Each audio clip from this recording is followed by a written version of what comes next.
The royal family, the epitome of high standards, decency and dignity. From the Queen to minor royals, the House of Windsor live under the constant glare of public scrutiny. Harry was dressed in this Nazi uniform. When that photograph was revealed and was published by the newspapers, all hell broke out. When they fall from grace, it's front-page news. The Prince of Wales was in fact in love with another woman. That exposed the whole fragile state of the marriage. Whether it's what they're saying... For Prince Philip to refer to them as having slitty eyes, I mean, that's completely unacceptable. How they're behaving. He had not enough to do. He was falling out of nightclubs, somewhat inebriated. Or who they fall in love with. He was divorced. She was a princess. The royal household were absolutely aghast. The media had an absolute field day when this relationship became public. This was a very racy royal girlfriend indeed. Royal scandals matter. The repercussions ripple through Britain. For the first time, you have a senior member of the royal family actually telling the world what is wrong with her marriage. Controversy can even cast questions over the crown itself. You think, well, why are we having a royal family if this is how they behave? Some royal scandals are beyond the palace's control, whether it's unwanted intruders. It was a huge scandal at the time, horrifying for a nation who expect their monarch to be better protected. Or troublesome in-laws. There will always be debacles with the Markles, and whenever they step into the light, they will cause another scandal. These are the stories that caused scandals at the palace, told by those that witnessed them. Well, the whole thing was embarrassing for the royal family. Not only did she wash her dirty linen in public, before it was washed, she held it up so everybody could see every little stain.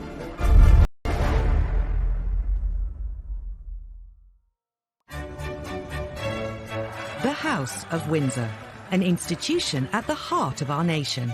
The royal family really goes to the very essence of as who we as Brits identify as and see who we are. The Queen is amazing because she's our head of state. Unlike previous royals, the Windsors rule during a media age like no other. The idea of that goldfish bowl, which the royal family live in, means that scandals are never very far away because the world is watching. However hard the royal family may try to control its image, it's almost impossible to do so when scandals erupt. And no scandal caused as much damage to the House of Windsor as the day Princess Diana decided to reveal all about the state of her royal marriage. Diana had and nurturing the relationship. She did it with several journalists. She did it with writers. She did it with me. After their fairy tale wedding in 1981, Diana became the most scrutinized woman in the world. Diana was the biggest star, the biggest celebrity on the planet. If you wrote a story about Princess Diana, it was on the front page, no matter what. But not all the headlines were positive. Some press reports suggested that all was not well between her and Charles. Diana wanted to make sure the public heard her side of the story, even if it caused a huge scandal. In 1992, she dropped a bombshell that would rock the House of Windsor to its core. She secretly cooperated on a tell-all biography with journalist Andrew Morton. Princess Diana felt that she didn't have a voice. She was trapped inside the palace, and people didn't know her plight. She was approached by Andrew Morton through an intermediary called James Colthurst. He acted as a go-between. Andrew Morton gave him the questions. James put the questions to Diana, and she answered them in a tape recorder, and the tape was given to Andrew Morton.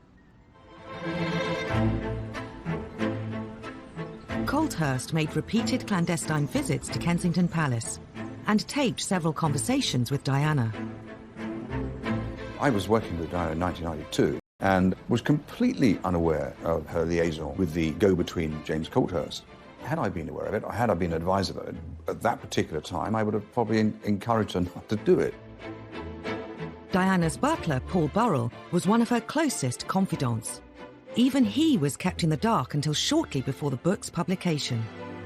I remember saying to her, "Do you think it's a good idea?" And she said, "Well, it's done now. It's too late." She didn't seem to care. This was her chance to tell the world exactly what she felt. During the conversations, Diana had revealed some of her most intimate secrets. Andrew Morton knew when published they would cause a sensation. He just could not believe what he was seeing. I mean, he knew he'd struck gold, but he was brave, and he was determined to go ahead and publish. In the weeks before the book's release, rumours of its existence circulated amongst the press. During an official visit to Budapest, Diana was confronted by the Queen's press secretary, Dickie Arbiter. She categorically denied that she had given any assistance whatsoever to Andrew Morton. She had that sort of look on her face, and I knew that she was being economical with the truth.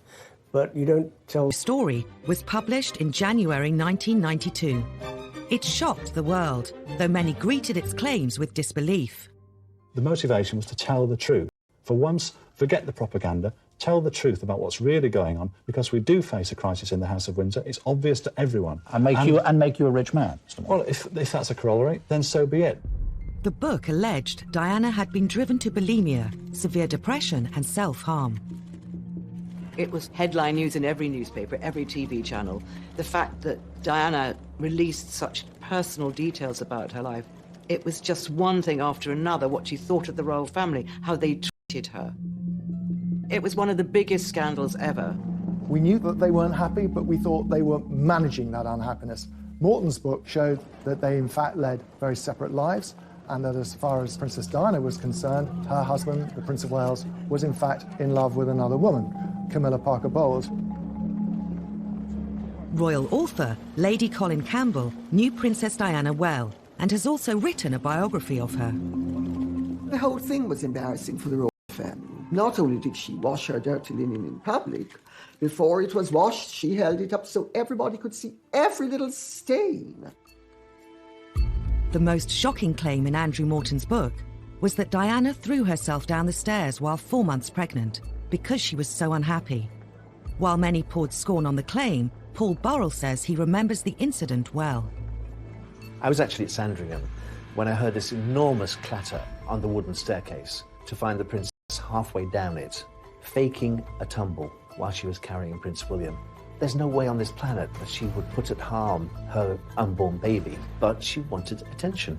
I think the Andrew Morton book was a cry for help. Diana and Charles's marriage was under the spotlight like never before. So too his relationship with Camilla Parker Bowles. After Diana and Charles's separation, he decided it was his turn to bear all to the media.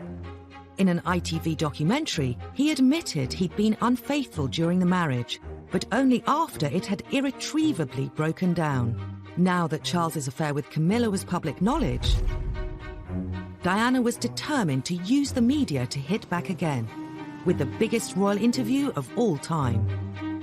The princess always thought that revenge was a dish best served cold.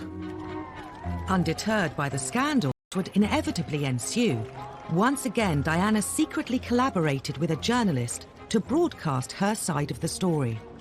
During the summer of 1995, she'd been introduced to a young man working for Panorama called Martin Bashir, and heads of the palace. Diana and Martin Bashir would go on to hold a series of secret meetings. I used to go to White City and bring him back in my car in the boot so that nobody would see him. Martin Bashir would relish the prospect of being brought into Kensington Palace in the boot, mysteriously, secretly. Diana eventually agreed to Martin Bashir's request to film an interview. But fearful Buckingham Palace would find out, she kept it a secret, even from her press secretary, Geoffrey Crawford. At the time, for her press secretary and for the Queen not to know that this explosive interview was being planned and then filmed and then broadcast without knowledge was an extraordinary breach of protocol. Paul Burrell had helped arrange Diana's meetings with Bashir, but she was obsessed with secrecy. It was a Sunday afternoon. The princess said, "You haven't seen your family this week. Why don't you go home and see your wife and children?" I thought, this is strange. I took the opportunity to go home. The coast was now clear.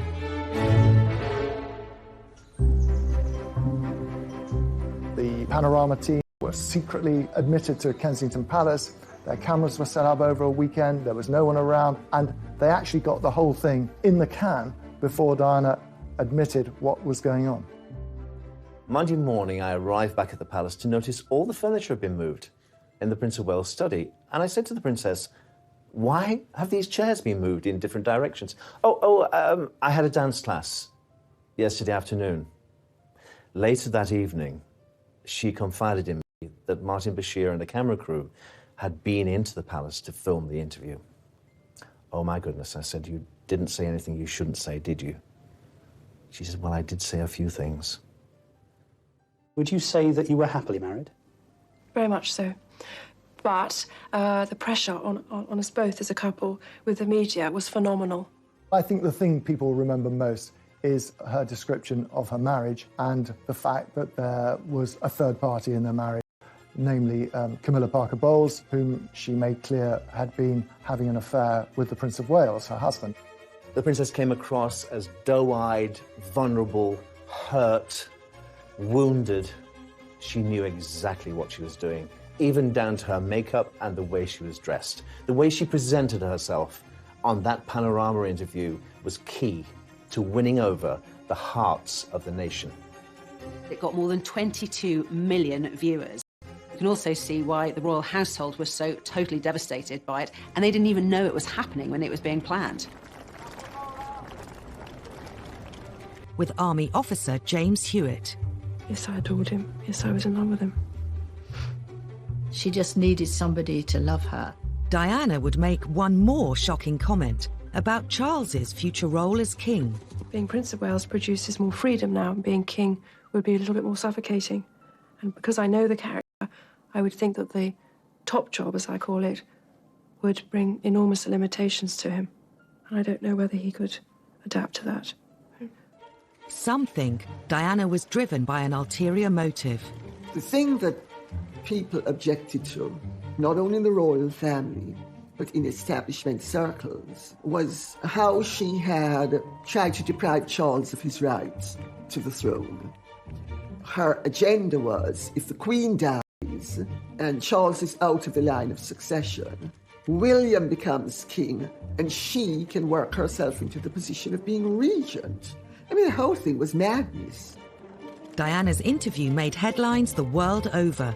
The House of Windsor was under scrutiny like never before. So for the first time, it's in modern royal history, you have a senior member of the royal family actually telling the world what is wrong with her marriage, what is wrong with her husband, why I'm so unhappy in this, why it's about time that I left the royal family. That was the story. It was a story that nobody really expected would happen, but it did. A scandal could bring down the monarchy. Diana almost did. She wouldn't have been proud of that. But I think the royal family are only there for as long as people want them to be there. Diana's revelations were a watershed for the House of Windsor. However, she wasn't the only royal to court publicity and cause scandal. The Queen Mother in particular was incensed that in one fell swoop, Edward had managed to set them up to be complete laughingstocks.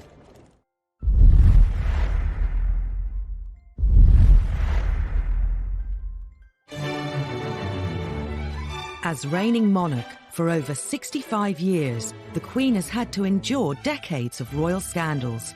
Many have involved her 4 children. The youngest, Prince Edward, and his wife Sophie, nowadays keep a low profile.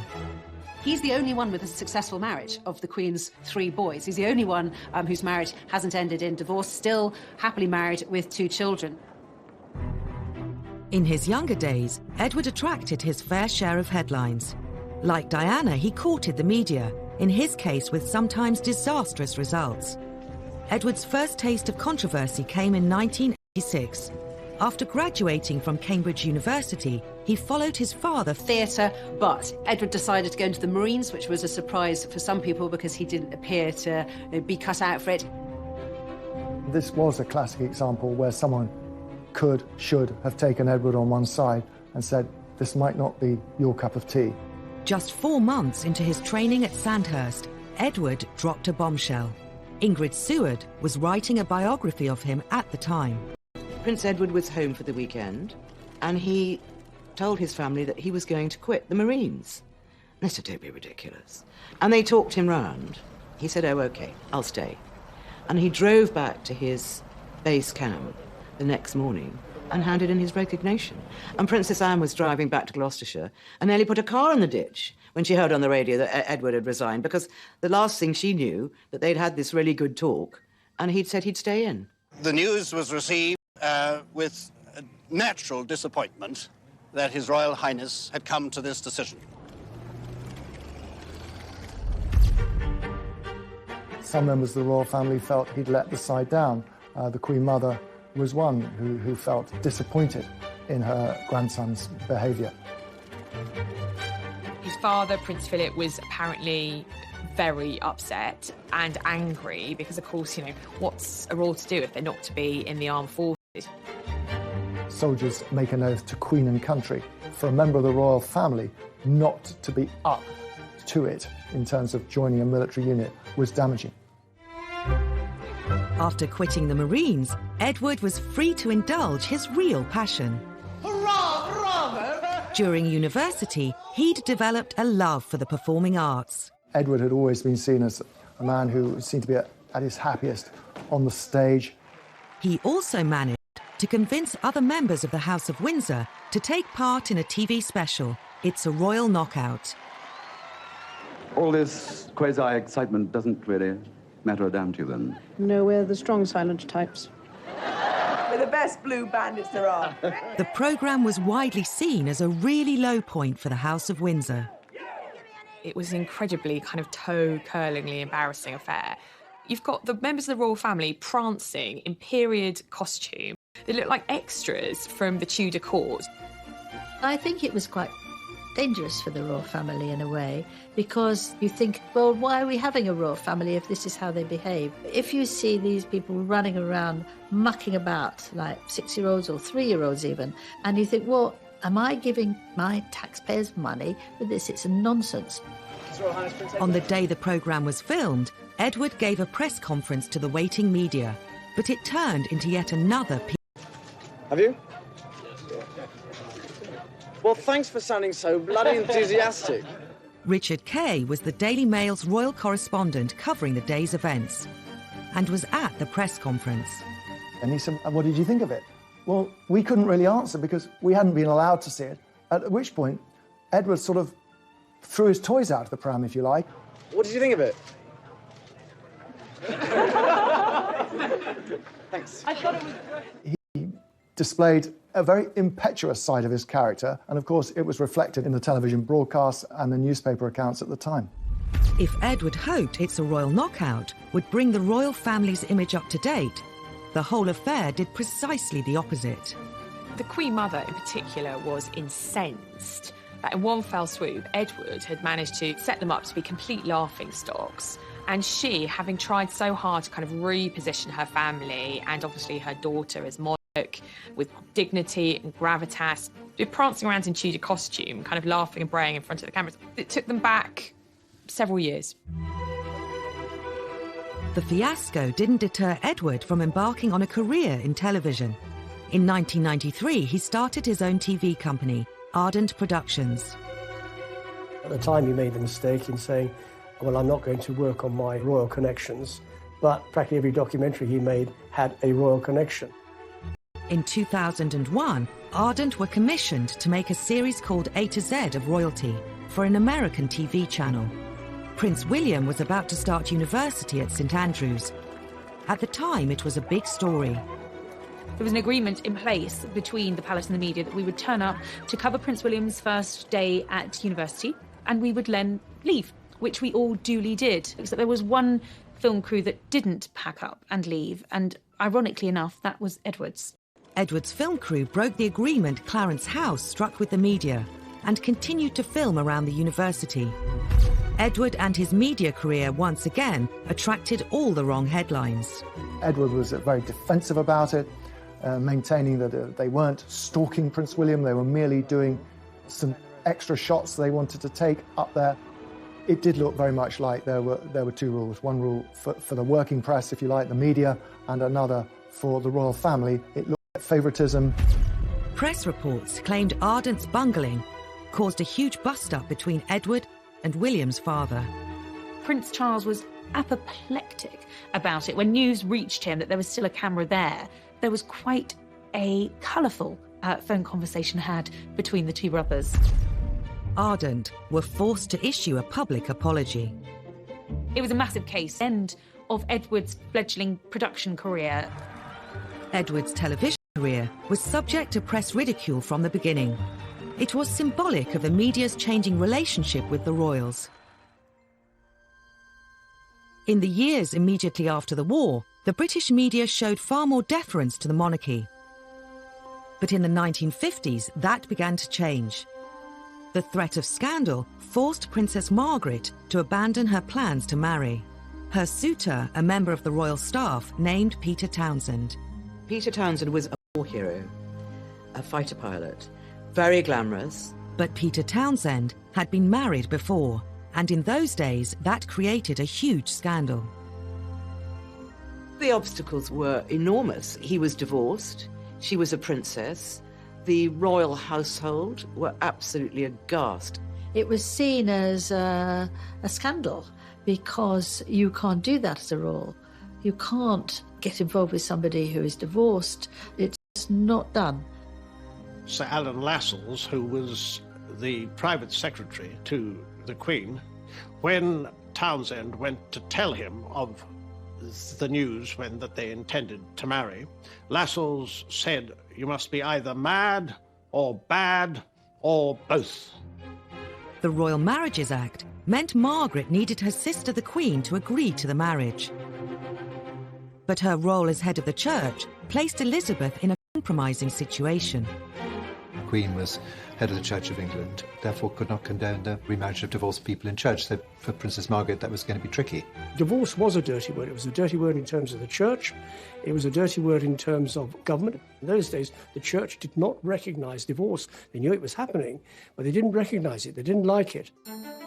As the church and the powers in the government pressed the Queen to oppose the marriage, the romance was about to become public knowledge. An eagle-eyed reporter saw Margaret brush a bit of fluff off Group Captain Peter Townsend's RAF tunic, and royals don't brush fluff off the hired help's tunic, and they thought, aha, there's something here. It was out in the open, they couldn't disguise it. That gesture of the bit of fluff went right round the world and was, in fact, a major story which led unquestionably to a crisis. This was a public display of affection which was very unwise. The press latched onto this enticing story. It offered romance, drama, and real danger for the House of Windsor. The country was hooked. Margaret was really the first celebrity royal. People were fascinated in her life, and she was dating someone who was quite a controversial character, and this was quite a racy royal romance, so it made the headlines. Unfortunately, the fact that he had been divorced was a big issue, and whereas a lot of people were privately sympathetic to Princess Margaret, there was still this huge issue hanging over it. The romance was doomed. Margaret was presented with a choice.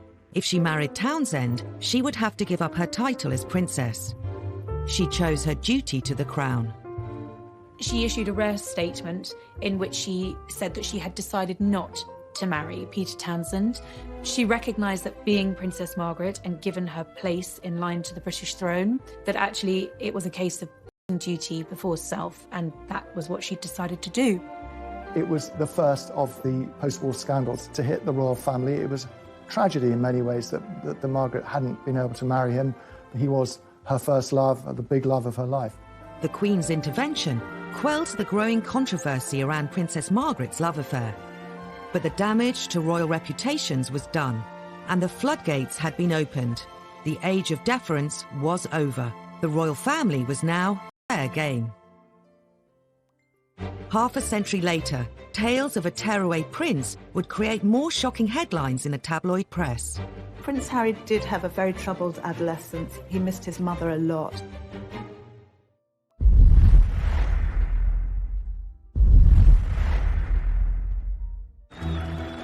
Prince Harry. He served Queen and country. He campaigns for all kinds of worthwhile causes. As He's one half of a real-life royal fairy tale. Sixth in line to the throne, these days he's undoubtedly one of the most popular members of the royal family. But a few years ago, he was no stranger to tabloid scandals. Harry's always been the one who knew he'd never be king. Didn't matter. So Harry could do exactly what Harry wanted.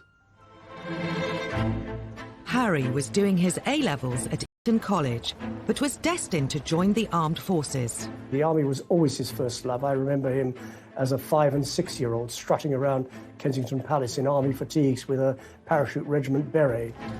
But before serving in the military, Harry was grabbing the headlines. He had not enough to do. He was falling out of nightclubs, somewhat inebriated.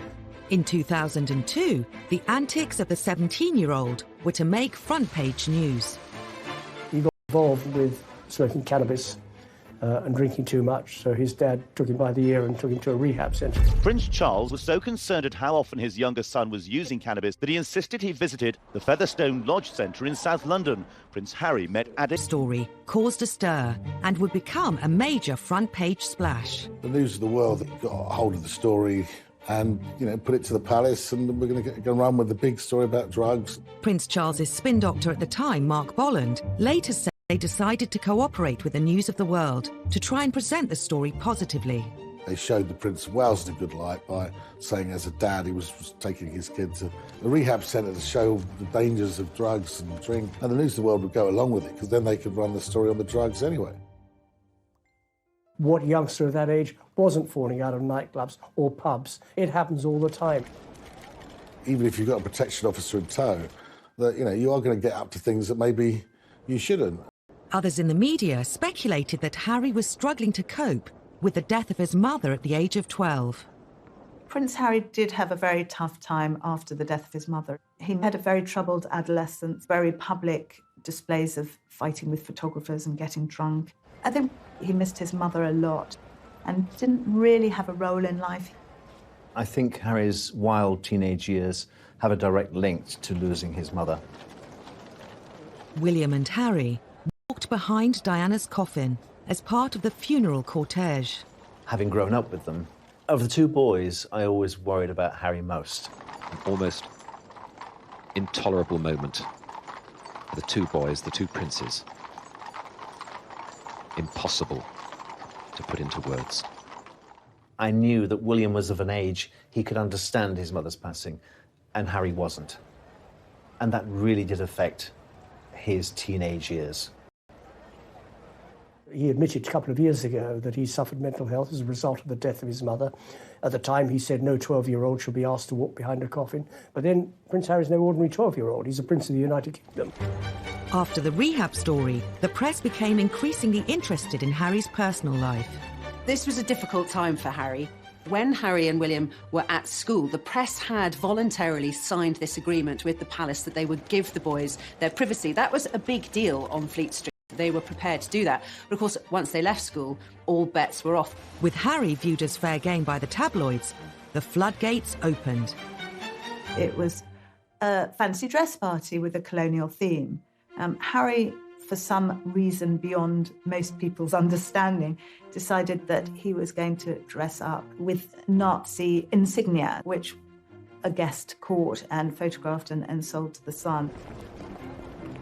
He made this very, very silly mistake, obviously deeply inappropriate, going to this fancy dress party, which itself had a pretty dodgy theme, colonialism. And obviously when that photograph was a sort of global upset. I was in Barbados at the time, and I was talking to this minister, and he was horrified. The Jewish community were very upset about it, and so they should be. I think everybody should be upset about it, that a member of the royal family, and a senior member of the royal family at that, was wearing a swastika armband.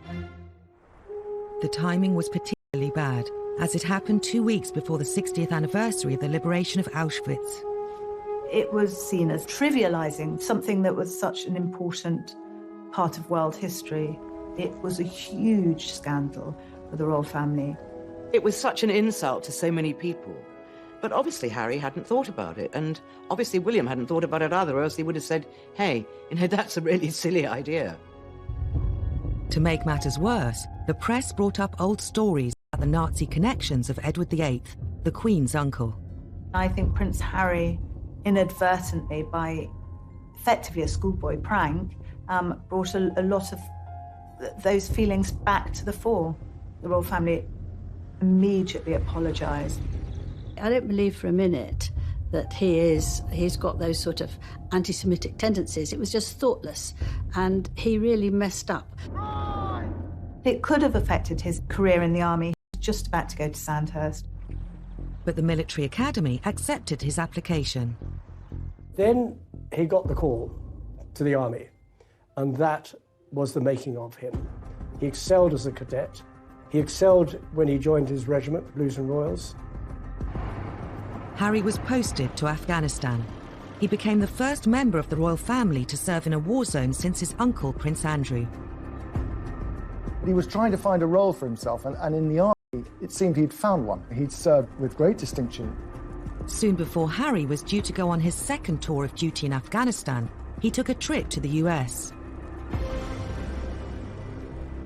I think going to Vegas was really Harry having his last hurrah before going to war. Harry was going to the front line. In August 2012, footage emerged of Harry at a Las Vegas pool party surrounded by women in bikinis. He let off steam in a way which sort of raised eyebrows. I think that's at the very least. He probably felt no 100% guarantee that he was going to come back in one piece. He might come back in a body bag, might as well let his hair down. And then he did just that. But his send-off party left him with more than just a hangover. He was snapped naked after a game of strip billiards in his hotel suite. The scandal went global. This was front page news. Harry naked in Vegas. I'm not saying that he shouldn't have done it, but his protection team have let him down again. This was a naked body stall, things going wrong, and on this particular occasion they didn't. The photos rapidly spread across the world. There was a strong effort by the palace to suppress the pictures, to prevent them being published in this country, and for some time that held firm. It was quite ludicrous, really, because they'd already been seen by anyone who's got a computer or a phone. They could just tap in and look at them. A few days later, those pictures of the party-loving prince made a splash in this country too. He was portrayed in the media as a foolish young man who had some life lessons to learn. In many ways, it was rather unfair. I mean, he was only doing what a lot of young men of his age do. I think at the end of the day, when the pictures started appearing, it endeared Harry to the great British public. They thought, hey, he's one of us. Ultimately, it was a phase Harry was going through, like a lot of kids go through, and just part of his growing up. Today, Harry has dedicated himself to helping young people in mental health charities. And of course, he's very happily married. Some think Harry's wild days actually helped cement his place in the hearts of the public. I think the whole world love Harry. Welcome to Canada! They love a sort of bad boy who's become a good boy, and he's got a lot of charisma. Harry is a progressive modern royal. You either want the royals to be modern or you don't. If they're not modern, they're complaining about them not being modern. If they do modern things, then still complaining. You can't have it both ways. Prince Harry cares a great deal about how he's perceived. But the same couldn't be said of his grandfather.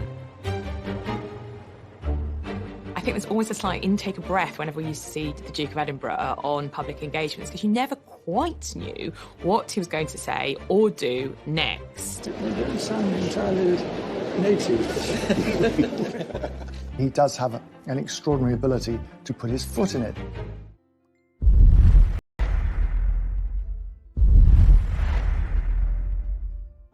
Before retiring from public engagements well into his 90s, Prince Philip did a remarkable job, accompanying the Queen on royal visits throughout the UK and all over the globe. We've now seen the world's most experienced pluck on He's also known for his blunt sense of humour. Philip would rather be known for his one-liners than for his gaffes, of course. But nevertheless, that's how many of these jokes, if that's what they are, have been interpreted by the media over the years. I mean, he does have an extraordinary ability to apparently put his foot in it. Historically, whether he's giving a speech to dignitaries, greeting world leaders, or being given a tour of a hospital, Prince Philip has been known to offend his hosts.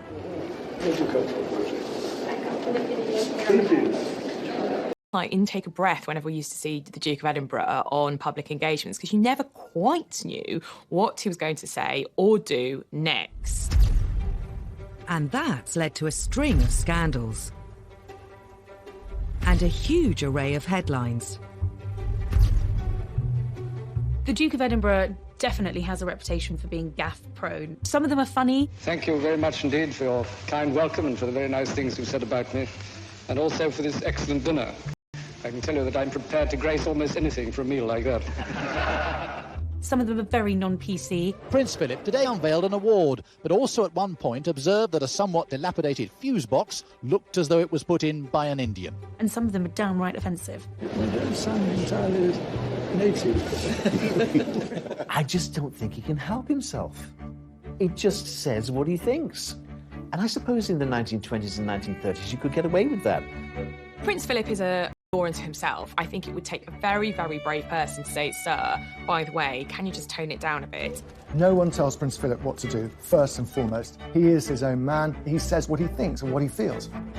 At the centre of a storm, the Duke visiting Ely Cathedral today, saying nothing more about handguns. On his behalf, though, a lengthy apology from Buckingham Palace after he questioned the wisdom of new restrictions. He is trying to say the right thing, and sometimes it doesn't come out quite right. He's always taken the view that his role is an icebreaker. The Queen is actually remarkably shy.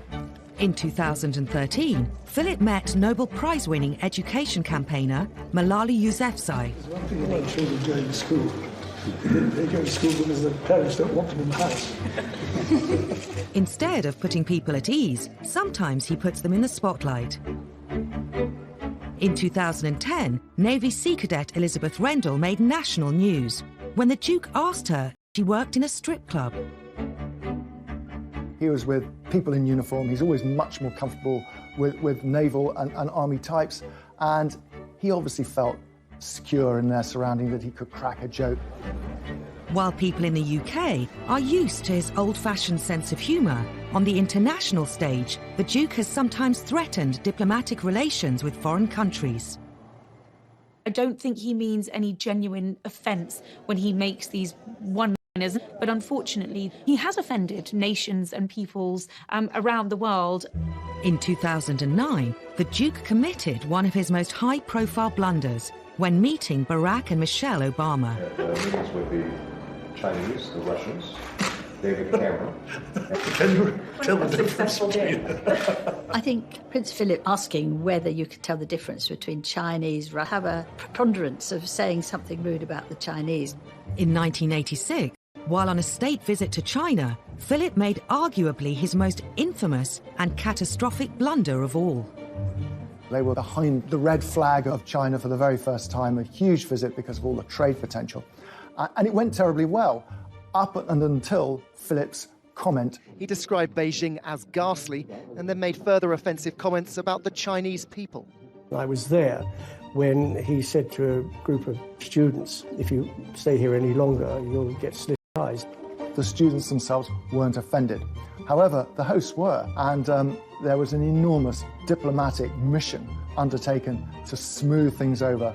Of course, on the surface, everyone said they weren't offended at all, but we were always told that behind the scenes, things were very fraught. I don't think the Queen was overly impressed with that one. The Duke's gaffes may cause tension, but the press have always lapped them up. Some who know the royals feel Philip is treated unfairly. Prince Philip likes to relate to people on a human level. He tells jokes that are funny. What have you done wrong to be exiled? But if you hijack the joke and take it out of its context, it can be misinterpreted. The problem is when Prince Philip makes a gaffe, all the press are absolutely delighted because there they have their story. During royal tours, there's always somebody that goes off on what they call gaff watch. They follow Prince Philip to see if he says anything rude or inappropriate or racist, and he nearly always used to come up with some very funny remark. He can be a godsend to the media, but sometimes he does offend. Yeah, there's no doubt about that. There's some classics, like when he went to Australia. In 2001, the Duke was accompanying the Queen on a royal tour of Australia to help mark her Jubilee. The Duke asked Aborigines if they still threw spears at one another. It was just one of those moments where people just didn't know what to say or where to look. This comment caused such uproar and such offence that the palace was forced to release a statement to make it very clear that the Duke had made these comments with a light heart and that no offence was intended. But of course, by that point, the damage had been done. He had hugely offended his hosts. In spite of, or perhaps because of, Prince Philip's infamous gaffes, he's remained very popular with the public. Well, Prince Philip is one of the most well-loved members of the royal family. He really was the kind of comedic companion to the Queen. He has been sort of a wonderful husband to the Queen, so supportive. One essential ingredient of any happy marriage, and you can take it from me that the Queen has the quality of tolerance and abundance. Sometimes it's not just the reputation of the royal family that's on the line, it's their safety. When there's a lapse in security, it's not simply a scandal, it's a matter of life and death. She could have been knifed, she could have been suffocated. Anything could have happened to our monarch lying in her bed.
While we're used to seeing the public lives of the royals, what goes on behind palace walls has always been more of a mystery.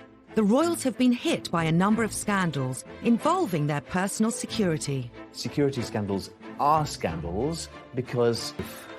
Well, if we can't keep some of the most important people in the country, the Prime Minister, members of the royal family, alive, then what hope do we have for the rest of, hoi polloi? As stories have emerged of royal security lapses, they've given us a glimpse into the private lives of our royal family. In the early 1980s, an intruder at Buckingham Palace got dangerously close to the Queen. I think in this day and age especially, the security of the Queen is of the utmost importance, and we have to ensure that we do have the best security in place and protection for her. You would think that Buckingham Palace is one of the most secure properties in the land. You're wrong. 7 a.m. on a hot July morning in 1982. 33-year-old unemployed decorator Michael Fagan was suffering from severe depression after the breakup of his marriage. He found himself outside Buckingham Palace and spotted an open window. Back in the day, the security was there, but not enough. Fagan scaled the 14-foot-high perimeter wall. After clambering up a drain pipe and through the open window, he began wandering the corridors of the palace. Within minutes, he reached the wing housing the royal apartments, including including the Queen's bedroom.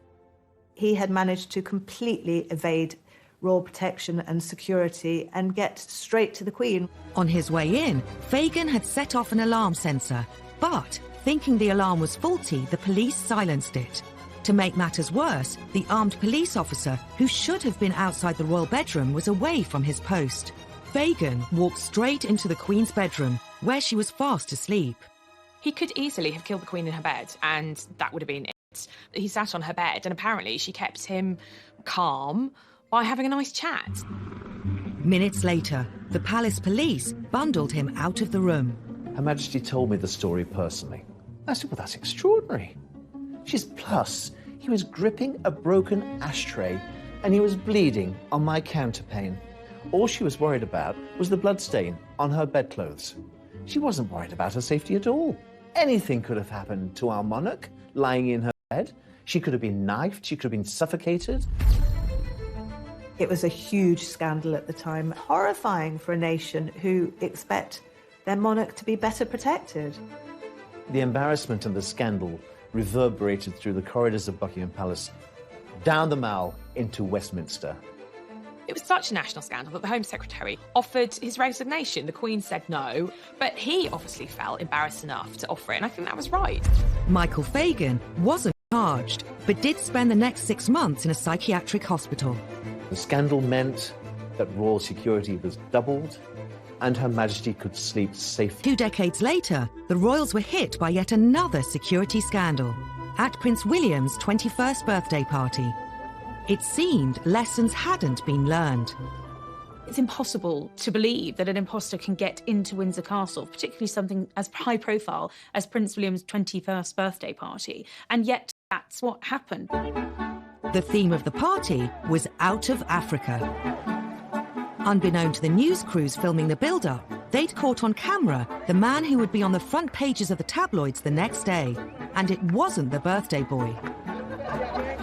Happy birthday! Dressed as Osama bin Laden wearing a ball gown, a little-known comedian, Aaron Barshak, the self-styled comedy terrorist, was parading around Windsor's streets, pretending to be one of Will's party guests. You can see from the footage Barshak walking up Castlegate, up to the castle, all dressed up as a comedy terrorist with a big black beard and his robes. Because, of course, trying to monitor who's meant to be there and who's not meant to be there when everybody is dressed in ridiculous outfits does make it harder for the security services. However, the comedian was dressed in a pink dress and a fake beard, so he clearly didn't fit with the theme. He should have set security alarm bells going much earlier than he did. But in fact, he was able to slip in undetected. How he managed to scale the walls, how he subsequently managed to infiltrate the party. I mean, this was the stuff of almost unbelievable reports the next day. The walls of Windsor Castle successfully kept out the rebel barons in the 13th century, but they were no match for a man in a peach-coloured ball gown and a false beard.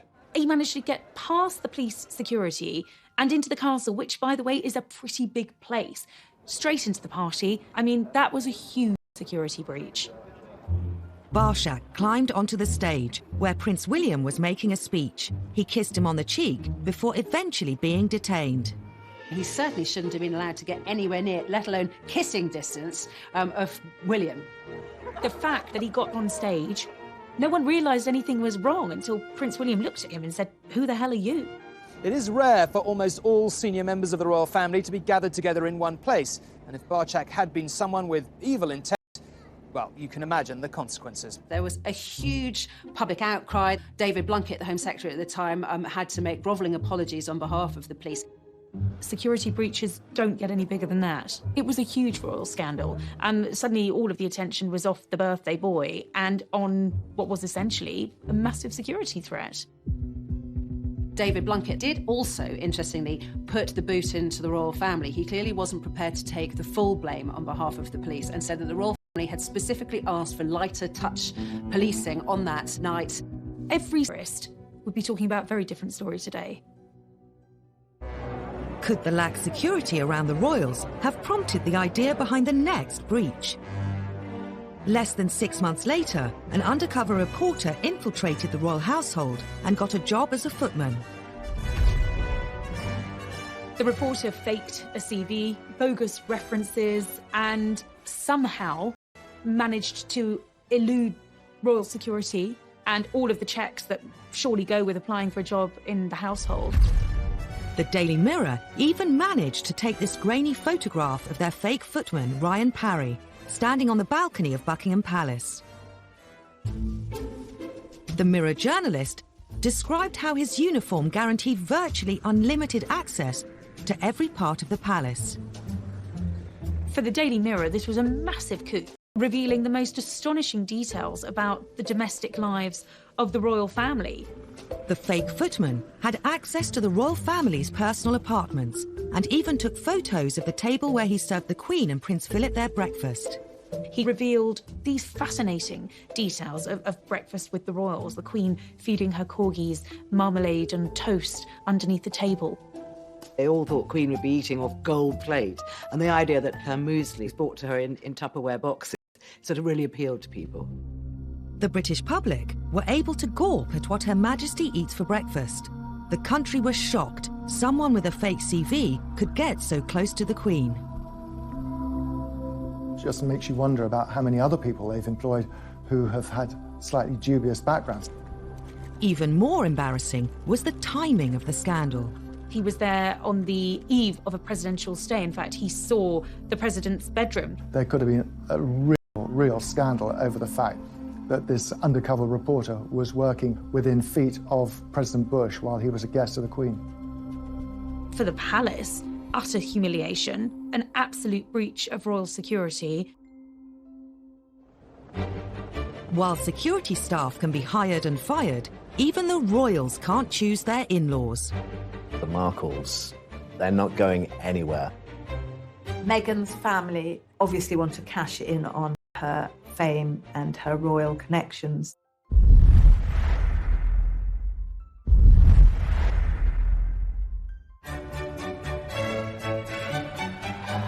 May 2018, Prince Harry married Meghan Markle in a fairy tale wedding, watched by the world.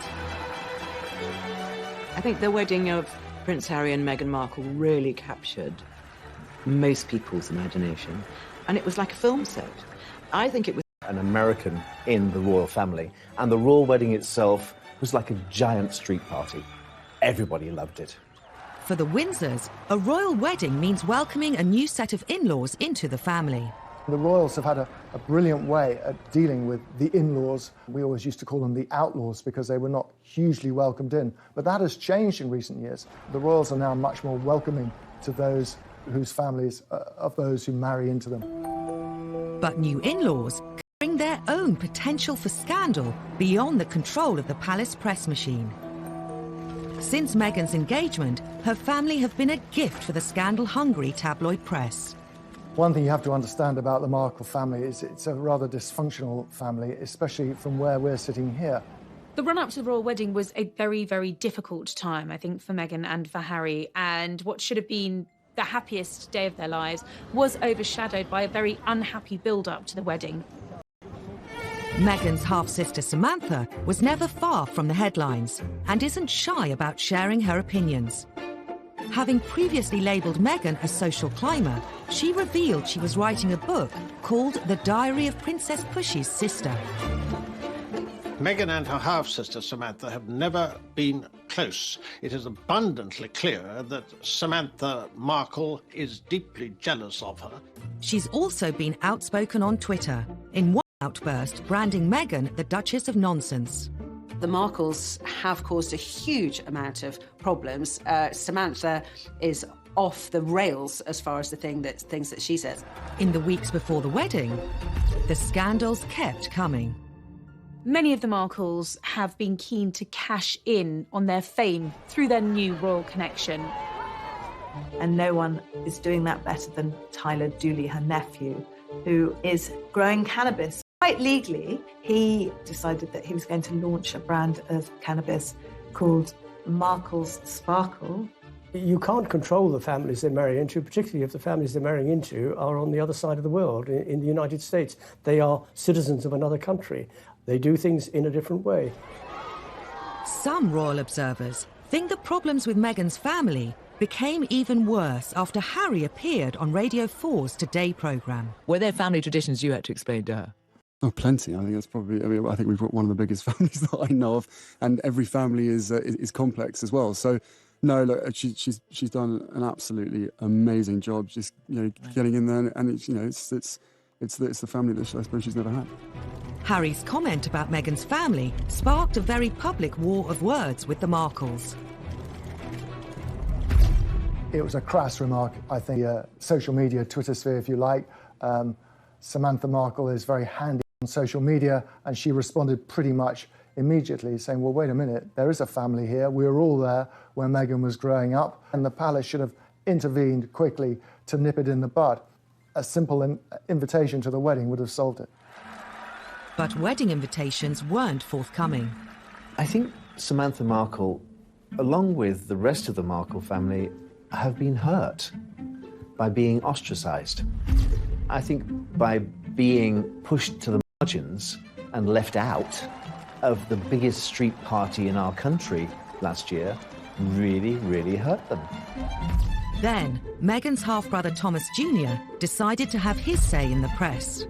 He decided in his wisdom that he was going to write an open letter to Prince Harry, suggesting that he called off the wedding and saying, it's not too late, mate, to get out of it, and my half-sister is shallow and jaded and conceited. Obviously, that was mortifying for poor Meghan and Prince Harry, who really wants to protect her from her family, as far as I can see.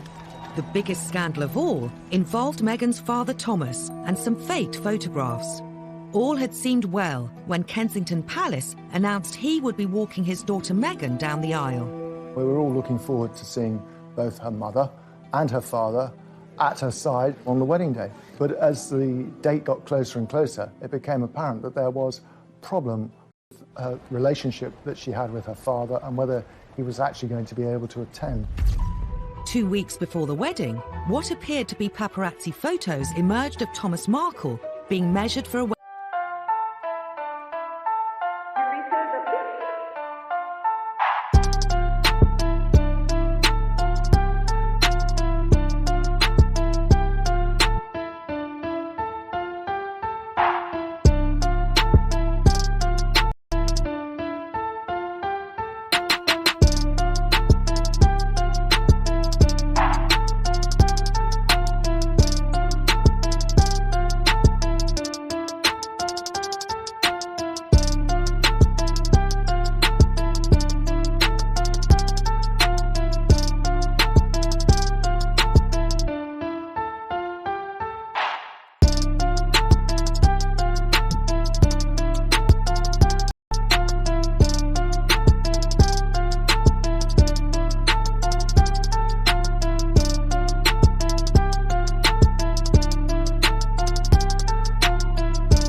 wedding suit.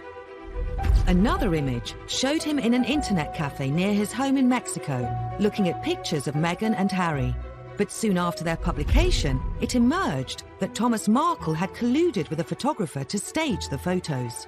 During the run-up to the Meghan and Harry wedding, there was a lot of attention put on to Thomas Markle, who felt that he was getting a lot of bad publicity. He was being portrayed as a sort of reclusive, penniless slob in Mexico, was sort of the image that he felt he was getting, and he wanted to correct that image. So he decided, in his wisdom, or distinct lack of wisdom, that he would set up these photos that showed him, in his opinion, in a better light. The focus of the wedding shifted from the bride and this great British event to the bride's father. The British press had a field day. Samantha Markle admitted advising her father to do the photos. They were both accused of ruining Harry and Meghan's imminent wedding. Whether he was financially rewarded for them, we're not entirely sure, but the assumption was he was being paid for these pictures. And that started alarm bells ringing at Buckingham Palace.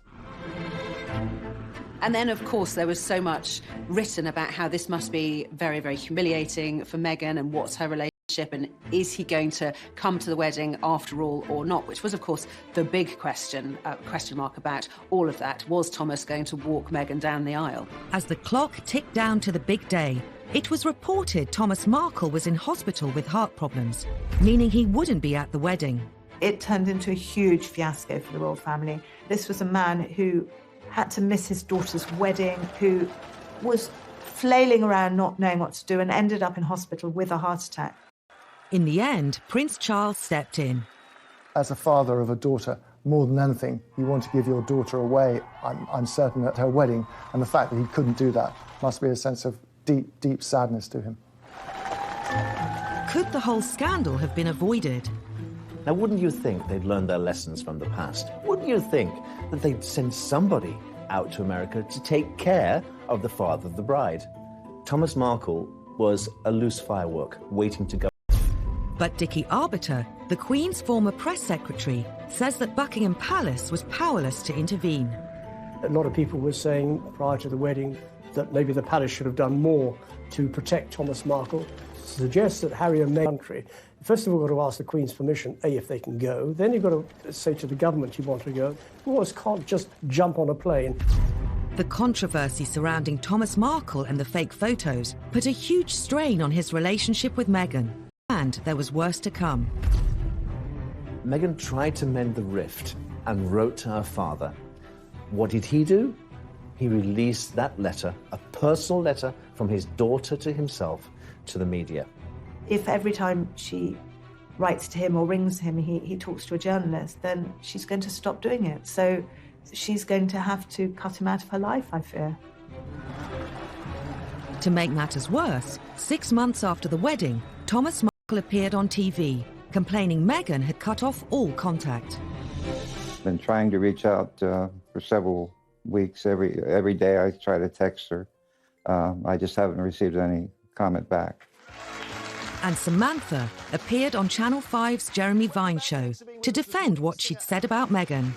I've got a brother. If I fall out with him, what I'm not going to do is tweet insults at him, because then he won't talk to me. Isn't that how we all work with each other? What was going on that didn't make sense is that I really started to feel protective over our father. But why insult her? I don't understand. Because he was being purposely ignored. Sure, but how does it help him to alienate Meghan? I don't understand. Help me understand. We were hoping that private channels would be used. They're not being used. When they failed, we went public. I don't think Samantha Markle is going to go away anytime soon. There will always be debacles with the Markles. They're not going anywhere. And whenever they step into the light, they will cause another scandal, another problem for Meghan and Harry. Next time on Scandals at the Palace. As the royals become more accessible, they also become easy targets, and often they're caught out on camera. And the thing which got her into hot water was that she could get access to Prince Andrew, her ex-husband, for £500,000. Where there are royals, a ferocious tabloid media, and a public desperate to know everything about them, scandals are never far away. The Iron Duke had turned into the Duke of Hazard.